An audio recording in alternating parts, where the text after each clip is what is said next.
the channel. Today's vlog is a little different, but this is going to be kind of what our life is now, so I kind of want to talk about that and go from there. So let's just get right on into it. So for those of you who are new here, I have gotten a couple new subscribers recently, and I think it's because of my crock pot dinner, which I'm going to be releasing some more of those here soon. My name is Kennedy. I am 26 years old. I live in northern Michigan, and I am a wife and a mom to a 3.5-year-old son. His name is Cohen. Cohen, can you say hi? And then Gracelyn, who is 2 months old right now. So I'm a boy and a girl mom. But today's vlog is just a little bit different. Reasoning why is because one of the past vlogs that I was talking about how Cohen was getting an autism evaluation, all that kind of stuff after his 3-year doctor wellness visit. And we just had that yesterday, so I wanted to kind of go into detail about that, what his results showed, and then kind of what that, means to us for the future. So let's get into it. So at his evaluation, I did a telehealth visit with the doctor first. That was about an hour-long online appointment. He just kind of asked questions as far as what my concerns were, what I noticed,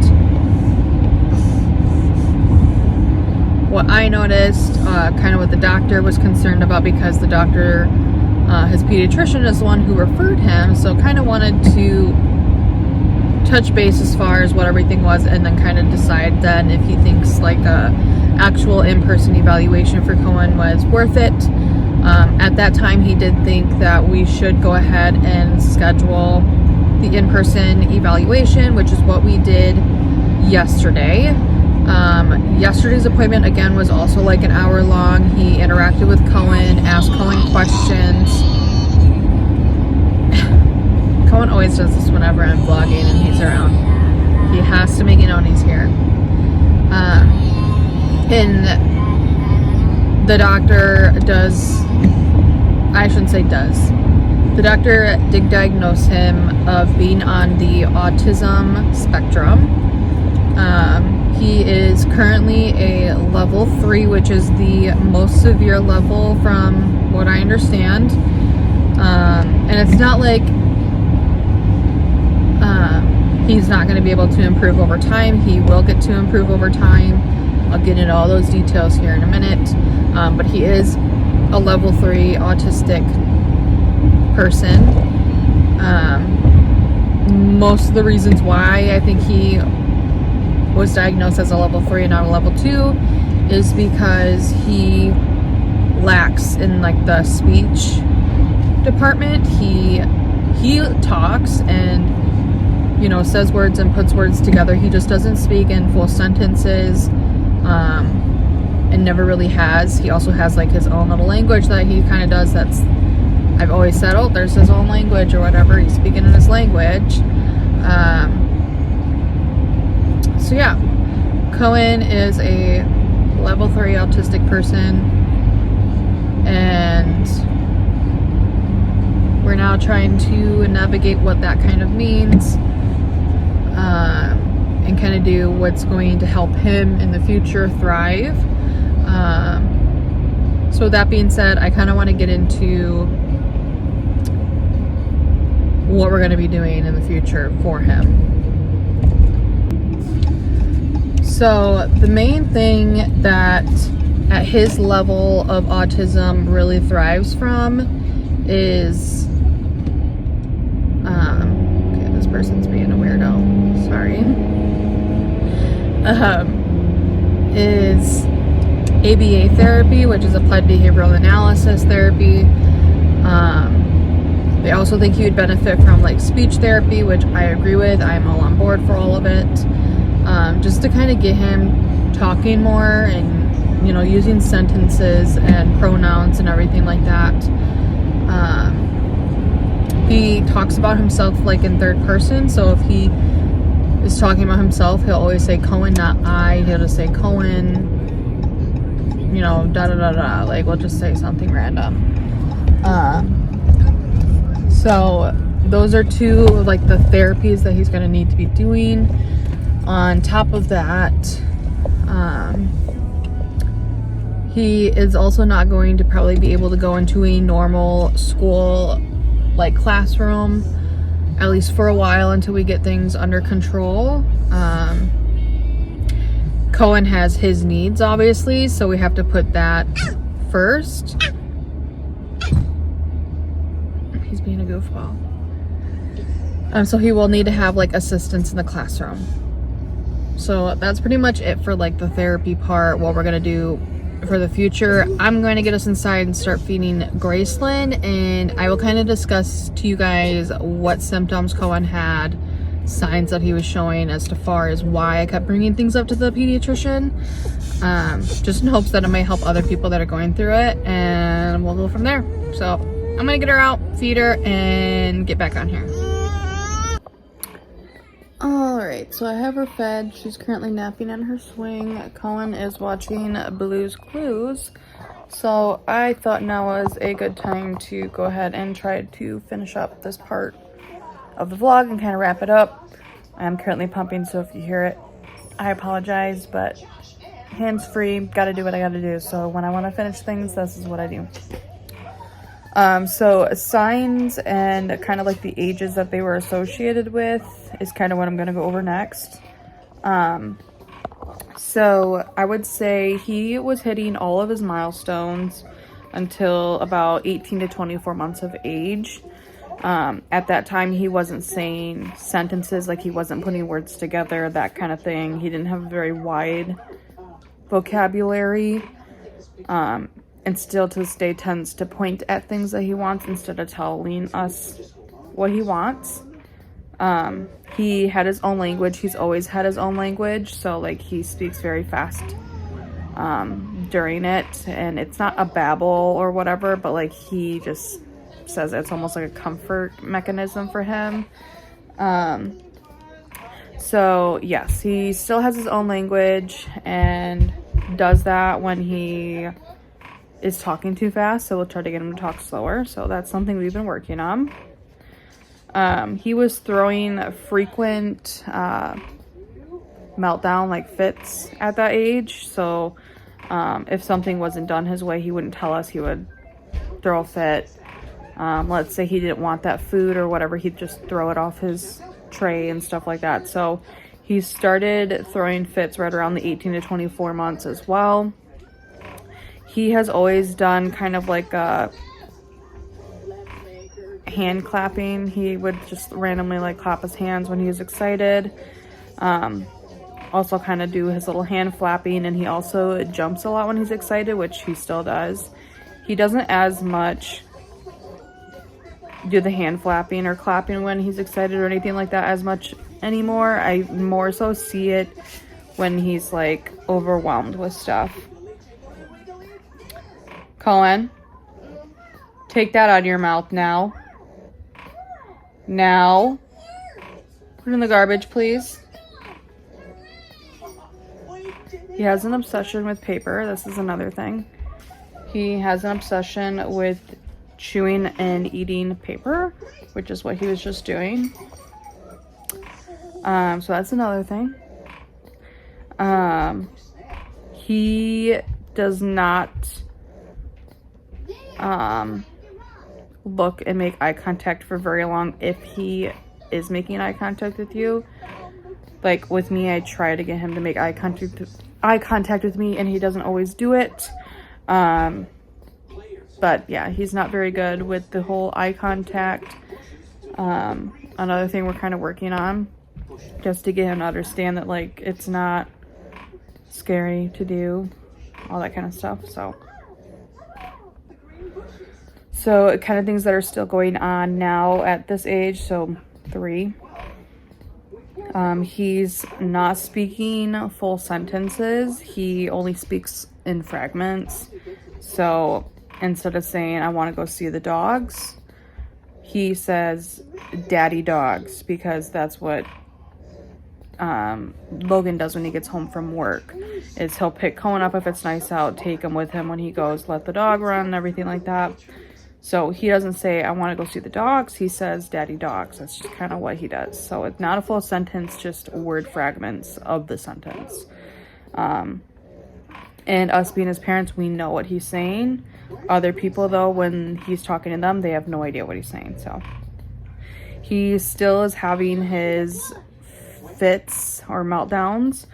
I wouldn't say they are as frequent as they were. I think for the most part, we've kind of learned to just let them happen, because when you try to de-escalate it, it actually escalates it more. So we just kind of let him feel his feelings, and then when he's ready, he is done. But he is still having fits, but now he's getting physical when he's upset. So he will hit you, he'll bite you, he'll throw stuff. And that's something that we're working on. Hopefully we'll get some kind of guidance during the therapy and whatnot. But that's kind of something that has been going on with him lately, is he wants to hurt us when he's angry, because it's almost like we're not understanding what he needs or wants. So he gets frustrated in that moment when those needs aren't being met for him. He also will scream at the top of his lungs, like excessively, when he's really, really upset sometimes. So let's say we take something away from him that we don't want him to have. He normally will just scream, like veins pop and everything. So he's got what I would say, he feels his feelings very hard compared to normal people. Like when he's upset, he's very upset. Like it's not just, oh, I'm sad. No, when he's upset, I'm hysterically crying that I'm upset. This is my way of expressing that I'm upset. He still has an obsession with his stuffed animals. So he calls them his babies, but he has this elephant lovey that he's had since he was a baby that he still carries around. He also has Logan's, my husband's, stuffed animal puppy that Logan used to play with as a kid. That is another kind of like comfort item. And sometimes he kind of goes back and forth between other stuffies as well, but those, if he goes anywhere or does anything, he always has them. He has a very low concentration level. He does not concentrate very well, and if he is, it has to be something that he's interested in concentrating on, and that could be like right now he's watching Blue's Clues, and that's keeping him concentrated and he's paying attention to it. It's because that's what he chose he wanted to watch, or what he chose he wanted to do at that moment. I'm not forcing him to do things, that kind of sort of thing, and that's the only time he really concentrates. Last few is he absolutely hates loud noises. The first one that kind of struck me as odd was fireworks. I grew up loving fireworks. Everybody that I knew loved fireworks. Like, yeah, they're loud and you just, would cover your ears. But Cohen, last summer, we took him to like his very first kind of like fireworks ever, and they're like bigger ones. And he dove into the ground and was ripping at grass and stuff like that, and was clenching the grass like as hard as he could, shaking. And he was very tense the whole time. He was sweating, and you could just tell that like he was anxious because his heart rate was up and everything. And it was like that for like an hour even after the event. And that's kind of when I was like, okay, I need to bring this up to the doctor, which of course was gaslit because he was so young. But yeah, he does not like fireworks at all. We have to try to avoid them if we can. He likes to see them and look at them. It's the sound that just he's not understanding, why is there a sound when there's beautiful light? Like, I don't understand that. So hates fireworks. He hates when people are yelling or like arguing, that kind of thing. I think it's overstimulating to him. And he also doesn't like when like his baby sister Gracelyn is crying when she's like really hungry or something. He does not like it. He'll tell her to be quiet. or shh is what he'll tell her, just because he doesn't like it. And most of these things, like when they are happening, he'll cover his ears, and that's how you know that like it's too much for him. He's also avoiding any new food, so he does not like trying new things at all. He used to not be like this. He used to be the baby that ate anything you gave him. Now he's very picky. He has to kind of almost eat like the same thing almost every day. It's repetitive. And if you don't do that, it's almost like throws off his morning and his day. So another thing we're going to be working on. He also echoes what you say as well. So he, like, let's say you say something and he'll just randomly pick a word out of it and go ahead and repeat it. So now we have to really watch what we're saying.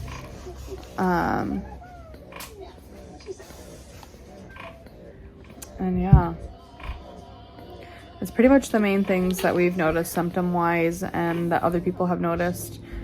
That kind of led up to his diagnosis, and we're just going to tackle it day by day and start working on it and doing what we need to do for him and kind of go from there. So you're probably going to be hearing a lot about this now that it's kind of really a part of our lives. I'm going to probably be bringing a lot of awareness to it and talk upon like our experiences with it and everything like that. So if you guys are new to it as well, please subscribe or comment down below. It's always nice to know that you're, not alone during all of it. I already know that I'm not alone. I have a really good support system. Cohen has a really good support system, but it still can feel very isolating, especially when everyone around you is supportive, but they're not going through it either, so they're not entirely knowing what's going on completely. So I hope you guys enjoyed today's vlog. Next vlog will probably be another Croctober meal that I'm gonna make. I don't know which one I'm gonna release, but I will be releasing one within the next week for you guys to enjoy. So I will see you guys in the next video, and until then, have a great rest of your day. Bye.